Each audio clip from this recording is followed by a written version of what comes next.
Good, awesome. My name's Andy. I'm going to be your driver here for the next few weeks as we travel throughout the Harambe Reserve. Now, I only have one rule on my truck, and that is that you guys have to remain seated at all times. That includes little ones. Please do not lift them up over your head or pass them back and forth. I don't want to lose anybody out here on the reserve. It is a real truck, it is a real driver, and it gets really bumpy. So again, remain seated at all times. Now, if you guys look above your head, there is an animal spotting guide up there. The animal spotting guide should help us identify a few of the animals we are going to see out here on the reserve. Now we are just waiting for the go-ahead from the warden, but we are going to enter the Harambe Reserve in what we call the Little Aturi Forest. Animals here are very shy, very good at hiding, so if you have a camera, I recommend a sports setting or an action mode, as those animals are not probably going to stop for us. I'm going to do my best to stop for the ones that I can, but that action mode will best help you capture those animals with your camera.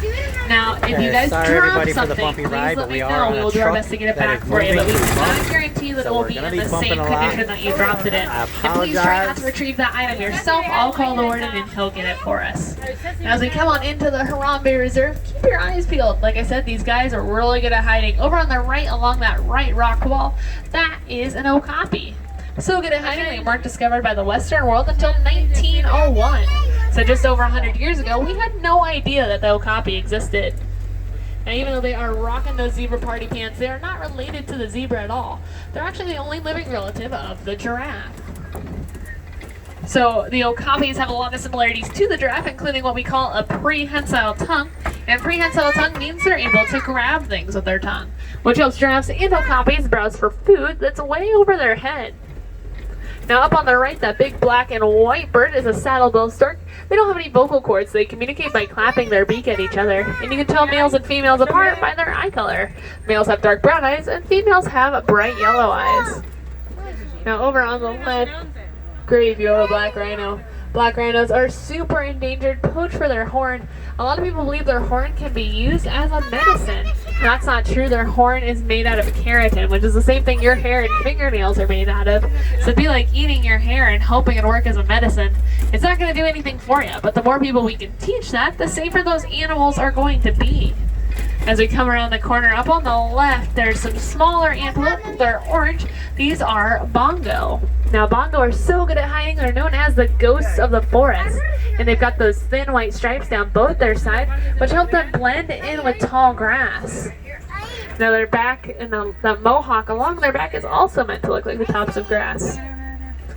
But a lot of the animals here in the Little Aturi, including those bongo, are endangered due to deforestation. But the good news is there's lots of things you guys can do to help stop deforestation. If I have any coffee drinkers on board, you guys can make sure you're drinking shade-grown coffee. Shade-grown coffee means that it's planted underneath the rainforest canopy instead of cutting down trees to plant coffee farms. Way better for the environment because you're not cutting down trees. It also provides lots of extra habitat below the canopy for some of those other animals to make their home in as well. Now, over on the right, you can just see that hippo nose sticking out of the water. We're going to try to find a little bit better angle of the hippos, but you can just kind of see them. Now, hippos typically sleep in the water during the day. When they sleep in the water, they can hold their breath for about 8 minutes. When active, they can only hold it for 3 or 4. They call a group of hippos a bloat, and a bloat communicates to what you call a wheeze honk. So if you hear a wheeze honk and then don't hear anything else, chances are the hippo's not very popular. Wheeze honks can be used to demonstrate their dominance. So the more dominant the hippo, the more responses they are going to get to their wheeze honk. Now, the white birds on the left, those are pink-backed pelicans named after the pink patch on their back. They're going to nest in groups of about 500 pairs. Now, they are carnivorous birds, which means they only eat meat. Hippos, like the ones over on the left here under the water, are herbivores, which means they only eat plants. Now, even though hippos only eat plants, they are pretty territorial, so you want to make sure you're giving them a lot of space. The more space you can give a hippo, the more space they are going to give you. Now, they usually only leave the water to browse for food, and they're going to eat about 80 pounds of food a night. Now, these are not hippos or herbivores. We are getting ready to roll over some Nile crocodiles, so remember to stay seated at all times. Nile crocodiles are amazing predators. They mostly eat fish, but they have the jaw strength to break bones of much larger animals like zebra or wildebeest. Now, if you pick the Nile crocodile up on the nose, it would be taller than a giraffe. Nile crocodiles can grow lengths of over 18 feet, while a giraffe is only going to be about 15 feet tall. Now, crocodiles are also what you call an ectotherm. An ectotherm means that they can't control their own body temperature. So when they get too hot, they're going to open up their mouth, and that helps them cool down. Where, on the flip side, when they get too cold, they're going to enter the water, try to find a sunny spot, so they can get that temperature back up to normal. Now, their eggs also really depend on temperature. If the eggs are warm, they're going to be female, and if they're cool, they're going to be male when they finally hatch. And unlike a lot of reptiles, crocodiles are really great parents. They actually take care of the eggs and guard the nests. And once the babies hatch, they'll carry the babies around in their mouth until they're old enough to take care of themselves. Now we are getting ready to head out on the savannah, but I want to take a second and point out this tree on the right. This is a baobab tree. Now baobab trees are known as the upside down tree because they look like they were stuck in upside down. But my favorite nickname that they go by is the tree of life. And they get the nickname the Tree of Life because during the rainy season, which is about 3 months of the year here in Africa, they actually hold water in their trunk. So then during the 9 months of drought, other animals are able to come and use the tree as a water source. So one of the animals we commonly see visit it is elephants. They use their tusks or sticks to poke holes in it, and they'll get the water out that way. Now, my favorite thing about the tree isn't even the fact that it holds water. It's actually its pollinator. So it's not pollinated by bees or butterflies. It's actually pollinated by the Egyptian fruit bat. So that big old bat does the job, which is really cool considering a lot of people don't think about bats when they think about pollinators, but they're really good at it. They're also really good bug zappers. So a bat can eat over 1,000 mosquitoes a night, which comes in really, really handy. You can actually visit batcon.org to figure out what kind of bats live in your area and whether or not they eat bats or bugs or not. Now, it looks like we're going to have some pretty good luck as we come on down to the savannah. On the right, one of my favorite animals, the Ankole cattle, also known as Watusi cattle after the people that domesticated them. And in some parts of Africa, they're seen as forms of currency. So the more cows you have, the more money you have. Now, the zebra on the right here, these are Hartman's mountain zebra, and you can tell because of the really thick stripes on their back legs. They're very, very adapted to living in mountain ranges. They got really small feet to help them grip. They also have a dewlap under their chin, which helps thermoregulate, so it helps keep them cool. Now, a lot of people ask if they're black with white stripes or white with black stripes. It actually is based on their nose. So if they have black noses, then they are black with white stripes. And if they have little white noses, then they are white with black. And you call a group of zebra a dazzle. And that is in reference to their camouflage. They have what's called the dazzle camouflage. And that's just because when they all run together, they all kind of blend together. And so predators can't pick out individual zebras. But baby zebras can memorize their mom's stripe pattern, so they are always able to find her. Now over on the right, another good look at an Ankole cattle, as some of the Ankole cattle, as well as some wildebeest. Wildebeest have one of the largest land migrations of any animal on the savannah. About 1.5 million of them migrate across the savannah every year. Now, they can go about 5 days without drinking water, but recent studies suggest they may actually be following weather patterns during their migration, so they always have a water source ahead of them on their journey. Now, over on the left, they're laying down underneath that tree, there are some African painted dogs. Now, they are the best hunters in Africa. They have a 90% success rate, so 90% of the hunts they start, they are able to finish, which makes them twice as successful as lions. Now they just basically chase their prey until their prey's too tired to run anymore. But their hunts can last hours. Now over on the left there are a couple different types of antelope. The dark brown ones are sable antelope. The sables are the emblem of the Harambe Reserve. Super territorial, they don't like you in their space. The darker their fur, the more dominant they are. So the darkest one will be almost completely black, the most dominant one. The lighter tan ones are Patterson's eland. They are the largest antelope we see on our reserve. Males weighing over 2,000 pounds, and they have the ability to jump about 6 feet in the air. So the Ankole cattle, those horns aren't very heavy. They're only about 10 pounds, which is really nothing. That's the same weight as a giraffe's heart. But those horns are almost completely hollow. They have a faint honeycomb structure on the inside that actually doubles as their air conditioning system. So as warm blood is pumped up into the horn, it passes through that honeycomb structure, cooling and returning to the body, which helps keep the cow cool. Now we are traveling towards a few more giraffes. We call a group of giraffes a tower. Now these are Maasai giraffes. You can tell because of their messy spot pattern. Maasai doesn't mean messy, but it's a good way to remember it. Reticulated giraffes are the ones that have the really square spots. But when giraffes are born, they're about 6 feet tall. They'll reach heights about 15 feet. And even though they are way taller than we are, giraffes actually have the same number of neck bones that we have. So we each have 7 cervical vertebrae. Ours are only about an inch long, while theirs can be over a foot. Now the smaller antelope out there with the white bellies, those are springbok. They can jump about 6 feet straight in the air, about 13 feet forward. They also have the ability to pronk, where they lock their knees and jump repeatedly 6 feet in the air to avoid predators. Now the knobs on the top of the giraffe's head, those are called ossicones. Ossicones are made out of soft tissue like your ears or your nose when they're born. And then as they age, they go through a process called ossification, where they harden and they fuse to the skull bone. So they actually become part of the bone itself. Now giraffes don't really post a guard when they go to sleep because they don't really sleep. Giraffes need less than 60 minutes of sleep a day. And they're not even going to take that all at once. They take it in 5-minute naps, kind of on and off throughout the day. Usually not even needing to lay down to go to sleep. Giraffes typically don't lay down to give birth either, which is about a 6-foot drop for that giraffe when he's born. So it's a bit of a rough start, but they get going right away. They're able to walk just minutes after birth. Now, I said they do have a pretty large heart earlier, but they also have one of the highest blood pressures of any land mammal. Make sure that blood gets all up to their ears and all the way down to their toes. Now, one of the wardens told me that he saw a herd of elephants moving through the area. Chances are we're starting to creep up on them. Knock down trees are a pretty good indicator that elephants have been in the area. If elephants want something and they can't reach it, they will just push it over. They are highly opportunistic that way. It's not hard to knock things down, but there's things that are. Males weighing well over 10,000 pounds, females about 7,000 to 8,000. Over on the left, those are mandrill monkeys. Largest type of monkey we see here in Africa. We do get other types of primates like gorillas and chimps, but they are apes. So the difference between monkeys and apes is that monkeys have tails and apes don't. So even though monkeys or the mandrill's tails are very short, they are still considered a monkey. Now chances are this is a male elephant based on size. He's pretty massive, especially comparing to female elephants we sometimes see on the reserve.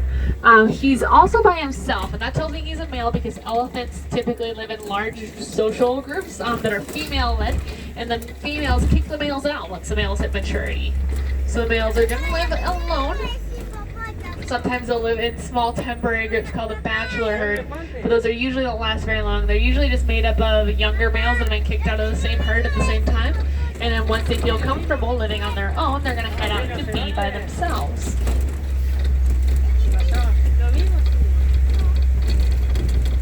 Now, we are going to head to that red clay pit. So a lot of times we'll use the red clay as kind of a vitamin that they, get the minerals and nutrients from the rock that they're not able to get from a regular plant diet. So I figured it would be a good place to check, see if we can't find where that herd went. But elephants can live as long as we can. They've been known to live into their late 60s, early 70s. They mature very similarly to us, but they have a way longer gestation period than we do. Elephants are pregnant for almost 2 years, so about 23 months. Now, it looks like there have been elephants in the area. I do see some tusk marks. There's a couple of footprints. Now, both male and female elephants have tusks. Their tusks are made out of ivory, which is highly desired on the black market. So, unfortunately, they are poached for their tusks. Elephants are also seen as pests. When elephants see farmland, they see a free buffet, and they just kind of help themselves. Now, this can be a big problem because farmers don't really appreciate that, seeing as elephants can eat over 300 pounds of food a day. So they ask some scientists for help. And the scientists, we're doing research on elephants, trying to figure out how to stop that conflict. Studying vocalizations that elephants make, what they say to each other, why. And one of the vocalizations they make is called a rumble. Well, a rumble means that there's something really scary in the area and that they need to leave. And so scientists were able to narrow it down on what they were afraid of. And turns out elephants are afraid of bees. And I can't particularly blame them because I'm also afraid of bees. But when elephants hear bees, they make that sound and then they all leave. So scientists started building beehive fences. And the beehive fences help keep the elephants safe from the humans safe from the elephants. They help out the farmers, they get a little extra income off of that honey. And it helps out bees, which is really important because they pollinate a third of our food source and are also considered endangered. So you might not be trying to keep elephants out of your yard, but you can always help out bees by planting pollinator gardens or building a bee house. Now over on the left, these are greater flamingos. Greater flamingos are the largest species of flamingo. Not naturally pink, they get their pink color from the food that they eat, and they have to eat beta-carotene. Beta-carotene they found in shrimp, blue-green algae, and a couple other crustaceans. We can actually get it in our diet as well, but it doesn't turn us pink, it turns us orange. We get it from carrots and sweet potatoes. So if you've ever seen a little kid that's a little orange, chances are they've been eating too many carrots. Now a group of flamingos like this is called a flamboyance, and a flamboyance can include over 10,000 birds in it. And we get two types of flamingos here. We get the greater flamingo and the lesser flamingo. We just saw the graders there. The lesser flamingo is actually the smallest and least pink type of flamingo. The most pink type of flamingo is the Caribbean flamingo, which we don't get here in Africa, but still a pretty cool bird. Now it looks like there's some mud being hauled out of the mud wall there. So chances are we're probably going to run into some more pachyderms, either elephants, maybe some rhinos. Both like to coat their skin in mud. Both like to coat their skin in mud, keeps them cool, protects their skin from the sun. Also keeps the bugs off. You look down the path to the right, they look like big old rocks. That is a white rhino.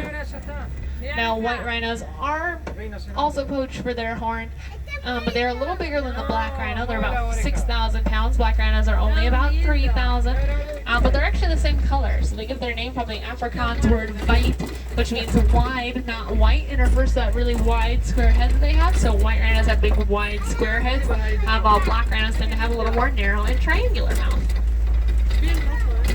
Now, as we come around the corner, she's laying kind of behind this rock pile, so I'm going to pull a little bit farther forward. There's a cheetah. Now, fastest land mammal in the world. Their tail helps them turn, their claws don't retract, helping them get really good grips on the ground. Now, unfortunately, cheetahs don't have a lot of stamina, so once they run, they gotta take a nap. So cheetahs are always looking for that easy meal, and a lot of times that easy meal is farm animals, and again, farmers not fans of that. So conservationists, lay down where she can't see her. So conservationists stepped in again this time. They started training dogs to bark when there are cheetahs in the area. The dogs bark, the cheetahs hear it, the cheetah thinks, no, that's actually too much work for me. I'm gonna go look for food somewhere else. So they reduced a ton of predator-human conflicts between cheetahs and humans, but also between other large predators like lions and humans, which was super important because in the last 25 years, we've actually lost over half the world's lion population due to poaching and habitat loss. So when the newest version of The Lion King came out, a bunch of conservation funds came together to create a project called the Protect the Pride Initiative. And the Protect the Pride Initiative pledges by the year 2050 to increase wild lion population by 50%. So really, really cool program. It's really cool to see them grow and develop there. But if anybody's proof that we can do it, it's this little tiny antelope over on their right. He's kind of got its back to us. We can see his horns up there. That is a bontebok. And at one point there were less than 20 bontebok left in the world. So less bontebok in the world than there are people in this truck. But a farmer was able to catch them and start breeding them, and they did such a good job they're no longer in danger of extinction.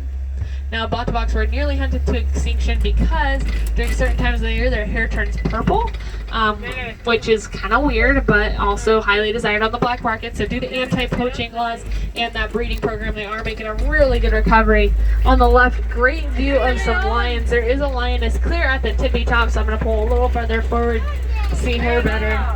Now, not uncommon to see lions rest like this during the day. Lions can sleep for 18 to 20 hours a day.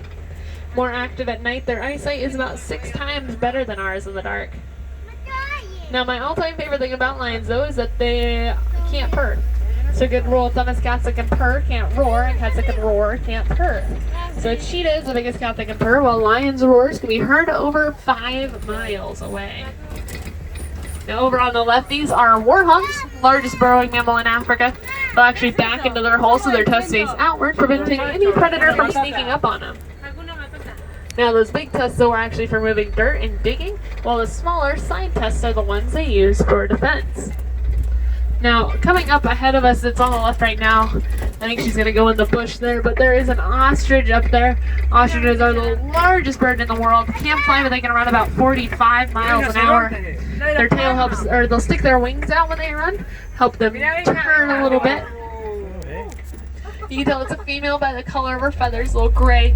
Males are a little bit more black in color. Now, they are communal nesters, so the dominant female puts her egg in the center. Everybody else rolls their egg up to hers. That way they can all take turns nesting on it and incubating those eggs. Now an ostrich egg is pretty impressive. They're about 3 pounds, which is the equivalent of about 36 regular chicken eggs. And they are so strong that male ostriches can step on them and they won't break.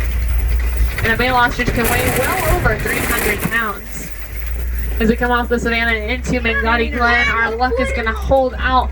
On the left, this is a scimitar horned oryx. Now, a scimitar horned oryx can go 9 months without drinking water, getting the only moisture it needs from its food. And he doesn't sweat until his core temperature reaches 115 degrees Fahrenheit.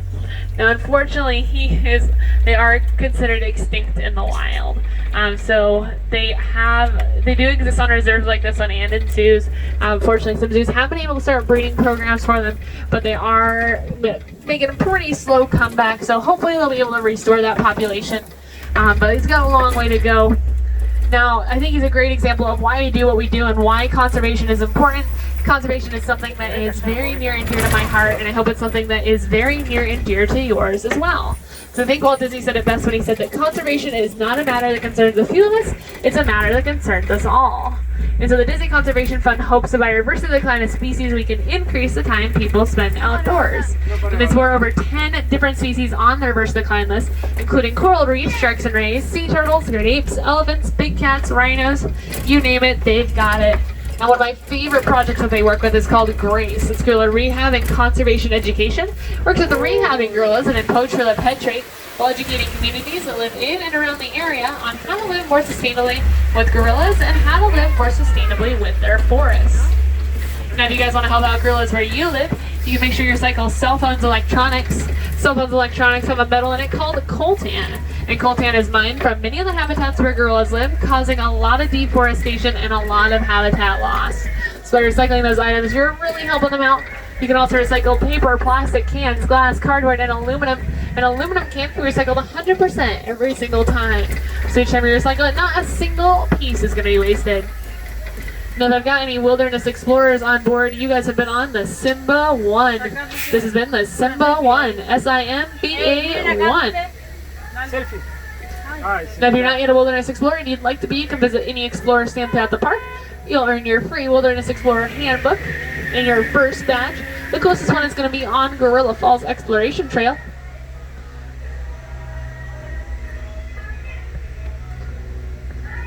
Now, as we get ready to head out into the dock, friends, we don't need to say goodbye because the goodbyes are too sad. I want y'all to come back again soon.